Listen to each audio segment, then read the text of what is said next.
Coach, you want to start with General State? I mean, what do I wrap up the tournament? 5-setter, and I mean, some tired bodies out there, I think, on both sides. Probably not the prettiest volleyball, especially early on from us. I thought the girls kind of recomposed and got back to the things that we were supposed to be doing, and gave ourselves a chance, but just didn't finish off. Coach Nernette first said it just seems a lot of uncharacteristic errors. Do you think that kind of factored into today's game going into 5 sets?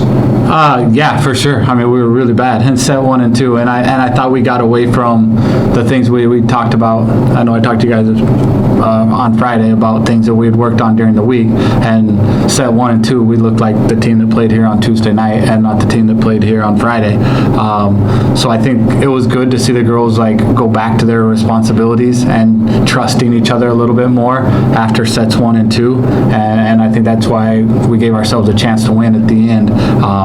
We gotta, I mean, any team's not gonna make a big adjustments in scheme-wise in one outing, and as soon as you get uncomfortable, you tend to go back to the things that we've been doing. So until we get comfortable and we practice like that for 2, 3, 4 weeks at a time here, then I think it'll kind of start to settle in.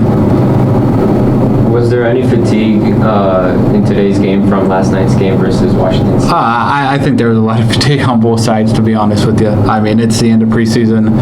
I mean, the girls haven't had more than 2 days off, I don't think, or 3 days off without travel or a match, with the home and home scheduled in there with Corpus, and it's a lot of games in a short amount of time, and I mean, this is college volleyball, and this is what we do to ourselves, and so I think fatigue was for sure, so we got to evaluate where we're at, and us just being shorthanded, I think, as far as hitters. I mean, our hitters just don't have a lot of options on either the pins with Vic and Pamela both being out.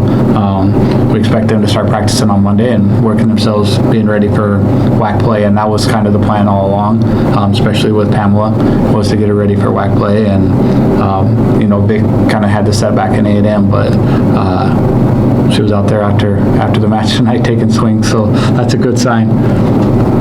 You guys looked really good in the 4th set, kind of shook off some of those early jitters. What do you think the difference was between set 4 and the 3 previous sets? Like I said, we really talked about just going back to being organized. I think we have some kids that are very instinctual, and they like to run around the court and make plays, and I think if you have a whole team full of kids like that, you can get away with it.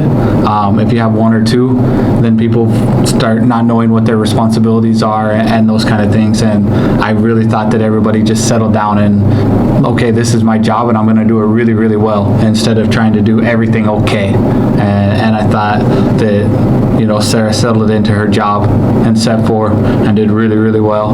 I thought Samaret settled in and gave us some really quality touches that allowed us to get into transition, and by her settling in, it allowed some other people to play some defense, and I thought some other kids stepped up and played good defense and stuff for set 4. But the big thing, I just think we have to have that spacing so we know who has what responsibility on the court on defense. Thanks, Coach. Thank you.